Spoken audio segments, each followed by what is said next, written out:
They drew a circle and shut me out, a heretic, rebel, a thing to flout. But love and I had the wit to win. We drew a circle and took them in.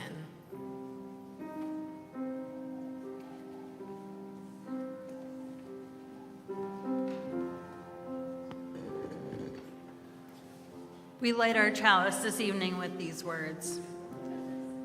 With hope for a better world, we light this flame. Its light is a symbol of the power of love.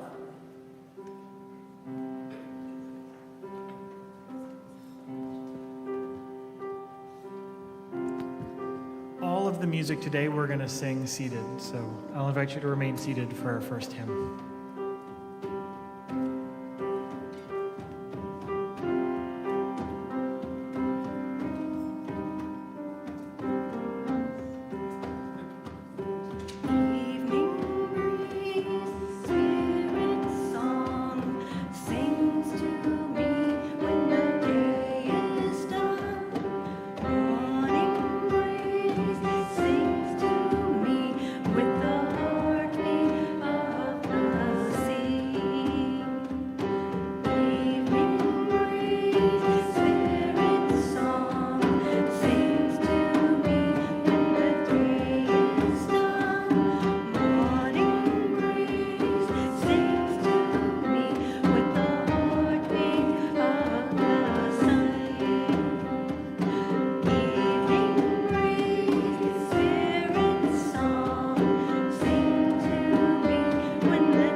We welcome the energies of the East, the wind in our hair and the breath in our lungs.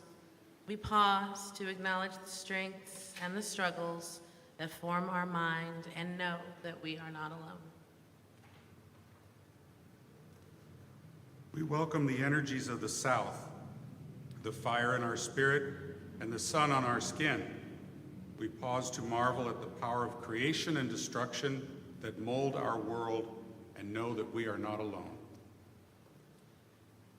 We welcome the energies of the West, the matters of the heart, and the bonds we share with others. We pause to feel the connections and disconnections that shape our lives and know that we are not alone. We welcome the energies of the North, the darkness of night and the quiet before the beginning. We pause in peace, in reflection, and in hope, acknowledging this moment as the moment before we start again.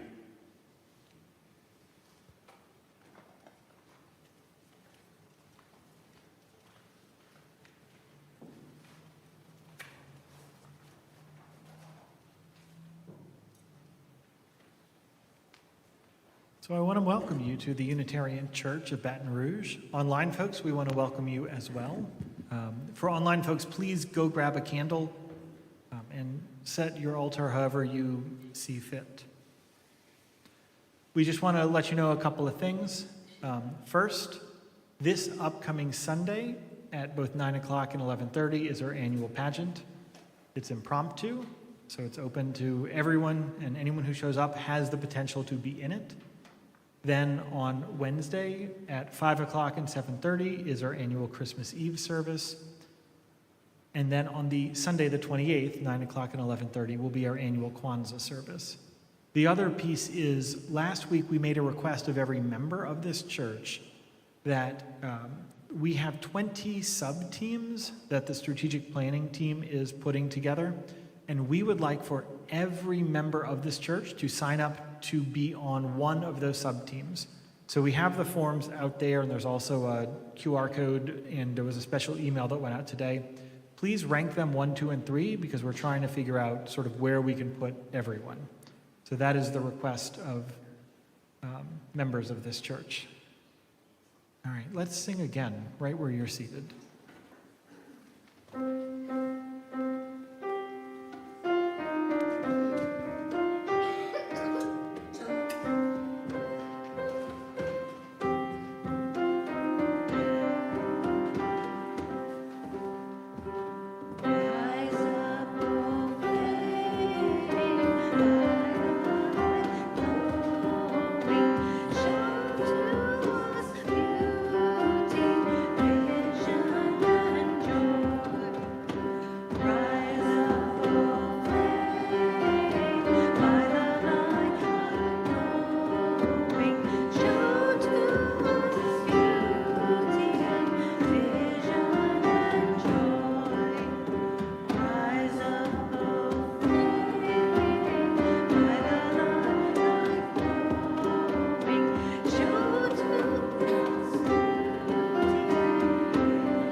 Glory be to you, O God of the night, for the whiteness of the moon and the infinite stretches of dark space.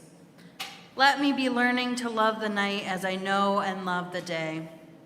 Let me be learning to trust its darkness and to seek its subtle blessings.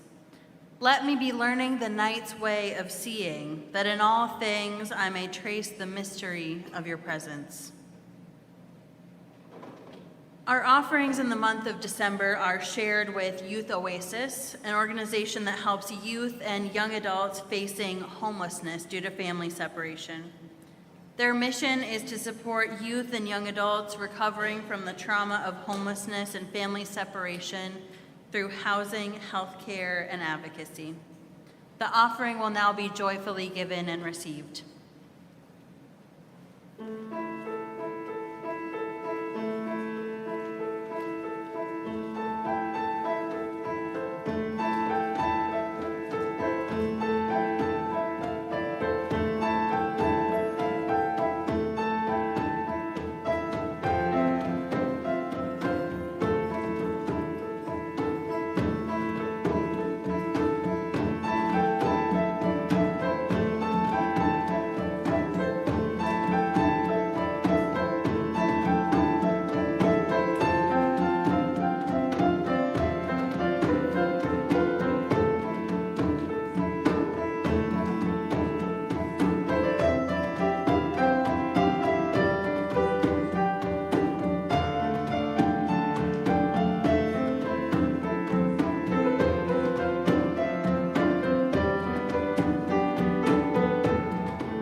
Do not be afraid of darkness.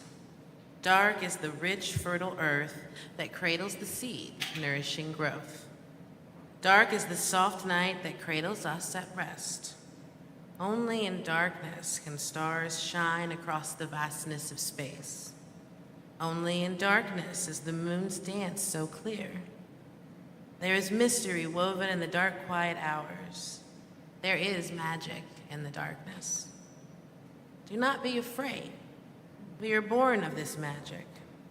It fills our dreams that root, unravel, and reweave themselves in the shelter of the deep, dark night. The dark has its own hue, its own resonance, its own breath. It fills our soul not with despair, but with promise. Dark is the gestation of our deep and knowing self. Dark is the cave where we rest and renew our souls. We are born of the darkness, and each night we return to the deep, moist womb of our beginnings. Do not be afraid of the darkness, for in the depth of that very darkness comes the very first glimpse of our own light, the pure inner light of love and knowing. As it glows and grows, the darkness recedes. As we shed our light, we shed our fear and revel in the wonder of all that is revealed. So, do not rush the coming of the sun. Do not crave the lengthening of the day. Celebrate the darkness, here and now, a time of richness, a time of joy.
At this winter's turning of the year, let us go gently for once into the night, its dream-drenched, glittering stillness, a haven for our souls.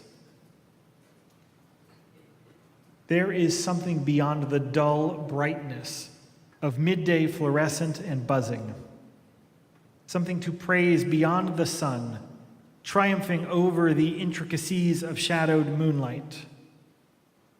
Bring in the old, beautiful realm of holy night, echoing with ancient voices, rustling with intimacy's passion, luminous with stars, cradled in darkness, be restored to the embrace of mystery. Glory wakes here. Let it kindle your joy.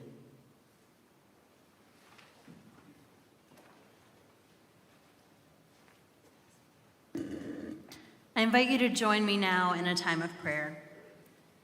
Loving God, Spirit of life, mystery in which we live and move and have our being, meet us in the dark tonight and hear our prayers. Darkness in which we all begin, hold us as we approach the longest night of the year. Surround us in warmth and love during this sacred time of celebration, of transition. We are in the midst of a great turning. As the wheel of the year turns, the world changes. We hope as we approach the sacred time of the solstice that the darkness will hold an answer. We hope that the shorter days will allow a calm and a stillness that so many of us desperately need. We hope that those who are afraid for so many good and valid reasons will have their fears assuaged, even for a time. Let all who are here tonight seeking connection, seeking sobriety, seeking something sacred on an ordinary night, may you find it here among us. Let us carry our hopes with us as the days begin to lengthen again. Amen. I invite you to join me now in a time of sacred silence.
In silence, we hold things we never get to say out loud, whether we're too afraid, in too much pain, or simply don't have the right person or the right moment to speak about them. We bring all of those things felt across the silence into this sacred space tonight. Amen.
this church is not haunted. I say that because I do not believe in ghosts. Because I do not believe in ghosts, I cannot believe that this church is haunted. Even still, when you consider the number of tragedies this church has held, the number of lives memorialized, the uncountable grief that has been held in this room, it is not impossible to think that there may be tears in the fabric between light and dark, between what we know and the mystery beyond. When you create a space that hosts this much of life's grief and transition, I wouldn't be surprised if this church were haunted, which it is not, because I do not believe in ghosts. And in an experience that only a few of you have, this church is very spooky when it is empty. A few days ago, I was alone in this church when I was writing this reflection. I had my earbuds in, they kind of helped me focus, and even though I had the earbuds in, I heard a noise just outside of my visual field. I was sitting in the office. Strange noises in the office are not uncommon. Those of you who live in older or creakier houses, you know those eerie sounds that come in the quiet of night. And this church office makes some extraordinary sounds. The air conditioner has this gurgling that sounds like a tortured dentist lived there. The printer, from time to time, will click on just to make sure you're paying attention to it. So anyway, I kept listening to music and taking some notes on what this reflection on darkness would be. Some of the thoughts that I had were about the values of darkness, about the times of rest. I thought about how important it is to have times to let our body and our mind and our soul rest. I thought about an immigration activist I ran into last weekend at a celebration at one of the parks. They had a bunch of bounce houses set up. She was watching her child play with my child, running from bounce house to bounce house, going down these way too high slides over and over and over. And she mentioned to me that on her phone right now were more than 100 messages from families that she has not had time to respond to. These are from migrant families who are trapped in their houses right now because they are afraid to leave, or else someone from our government might profile them, grab them, and take them away, sometimes without asking for any proof or documentation at all. Some of the requests that were on her phone were for food assistance from those who have been stuck in their houses for more than a week. Other notifications on her phone were about ICE sightings. I even saw her this morning, and she mentioned yesterday going to their child's Christmas concert at school. A family was pulled out of their car and taken into custody. Even though I had earbuds in, I heard noises outside. Whoops, I'm going the wrong way because of this little cord. And she told me about how conflicted she was, that she was with her daughter playing at the park while people were afraid for her lives. And I told her that play is important. Part of the goal of every oppressive government and system is to take away your joy, your play, and your need for rest. And in my notes about this reflection on darkness, I started thinking about maybe I would throw in some gardening metaphors that those who know me are already sick of hearing about. I thought about how important it is for insects, for you to let the dead flowers just stay there in the garden. Some bugs live in the hollowed out trunks of dead things. Lightning bugs breed and grow under beds of fallen leaves. And I thought about how there is value in, and theological value in just letting things stay dead and stay dark for a little while. I do not believe in ghosts, therefore this church cannot be haunted. I made some of these notes while sitting in the main office when I heard a loud banging. I wasn't sure if it was like a part of the song that I was listening to, so I paused the music. And I heard it again, another loud thump.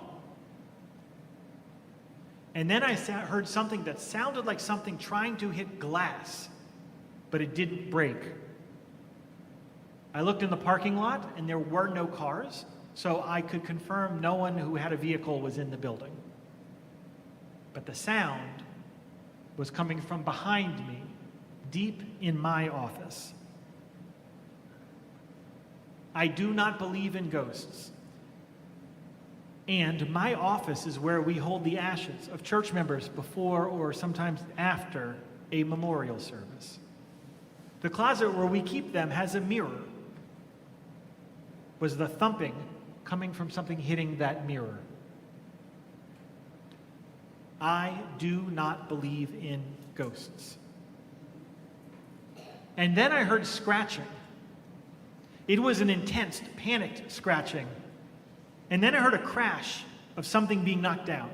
And very slowly, and maybe carefully or maybe carelessly, I poked my head into the office. On the ground, I saw my reading glasses, an old pamphlet from a Capitol Drive, all of my origami paper, and an old article from a UU World magazine I was studying.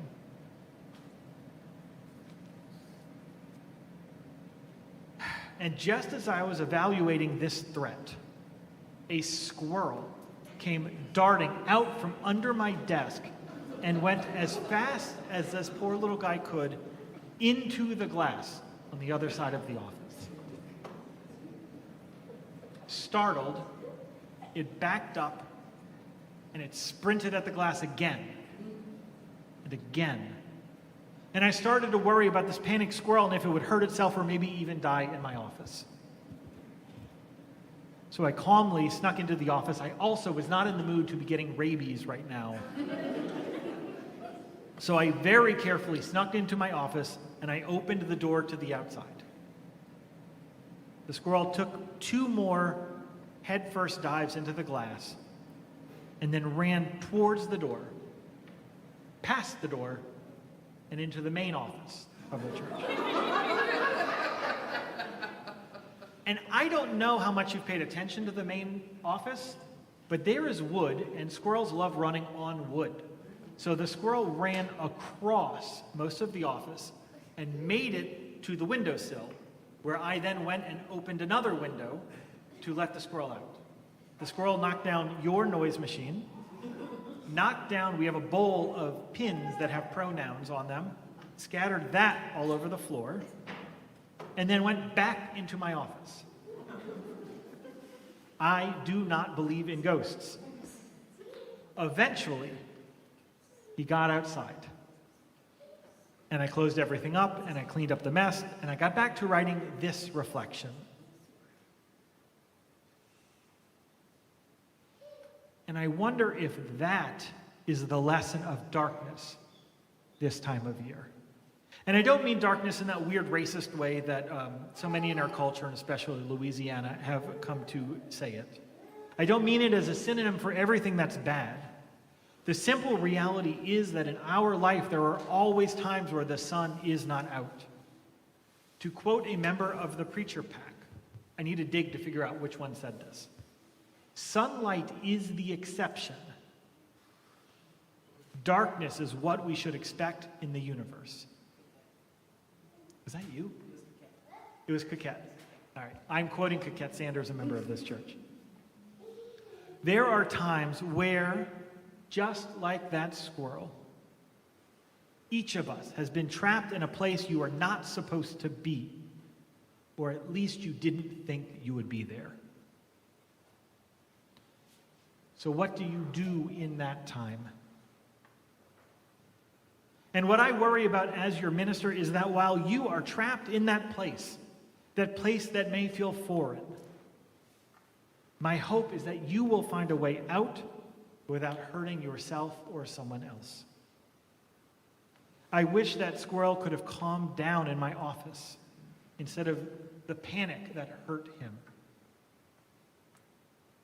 So for those who feel like they are stuck waiting for hope, please know that someone is coming to open the door.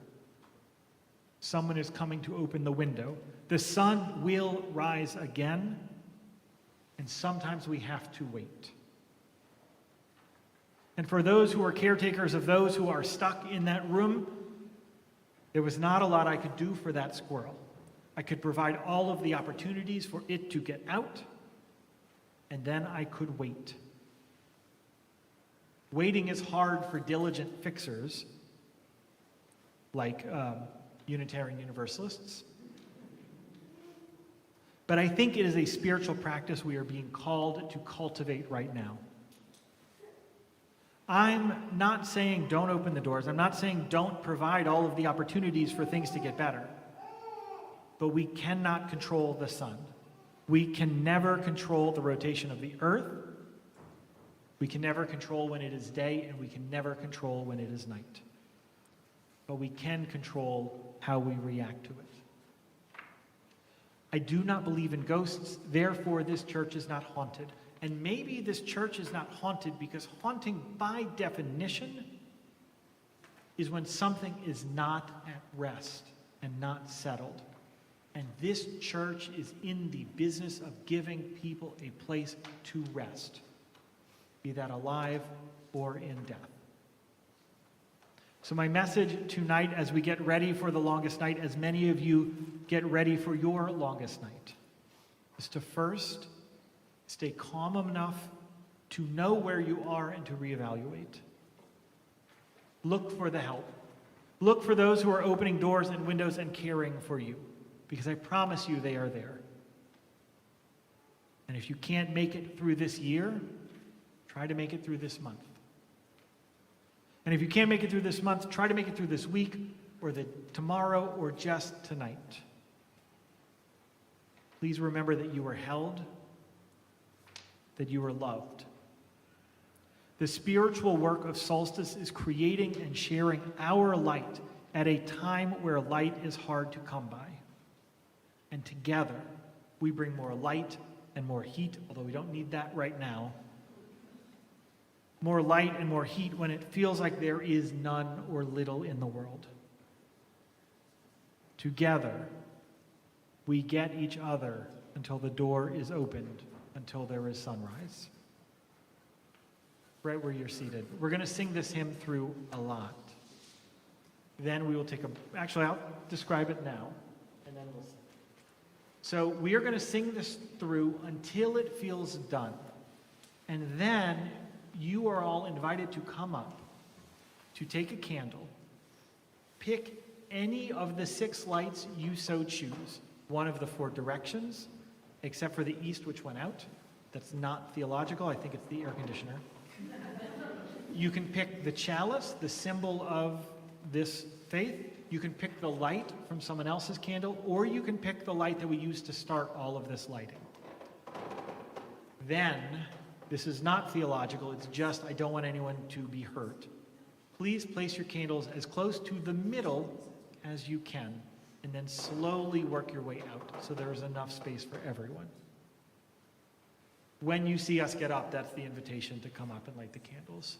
Right where you're seated, let's sing this next hymn.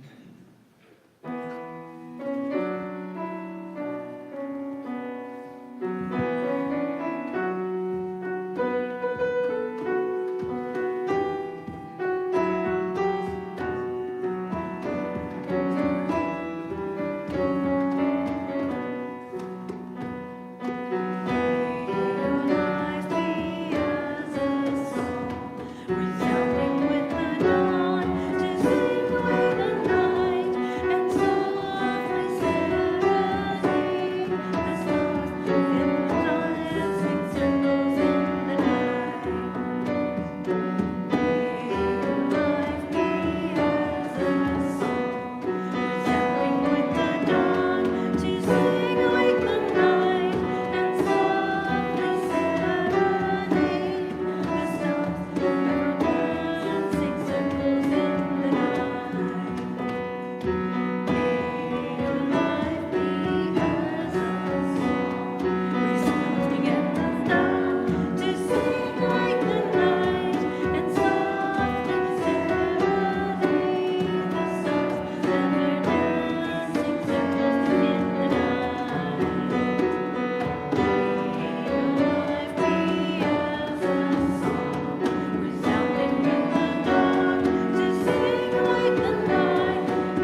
Spirits of the north, thank you for blessing us with your presence.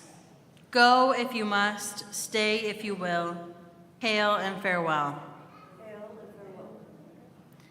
Spirits of the west, thank you for blessing us with your presence. Go if you must, stay if you will. Hail and farewell. Spirits of the south, thank you for blessing us with your presence. Go if you must, stay if you will. Hail and farewell. Spirits of the east, thank you for blessing us with your presence. Go if you must, stay if you will. Hail and farewell.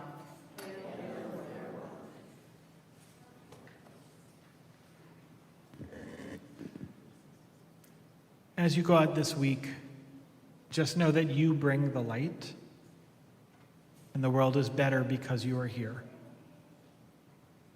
You are welcome to stay as long as you need. You can go out as soon as the drumming starts. You can stay for a while. You can stay until all the fire goes out if you need that. Whatever you need, this church is here for you. Amen and blessed be.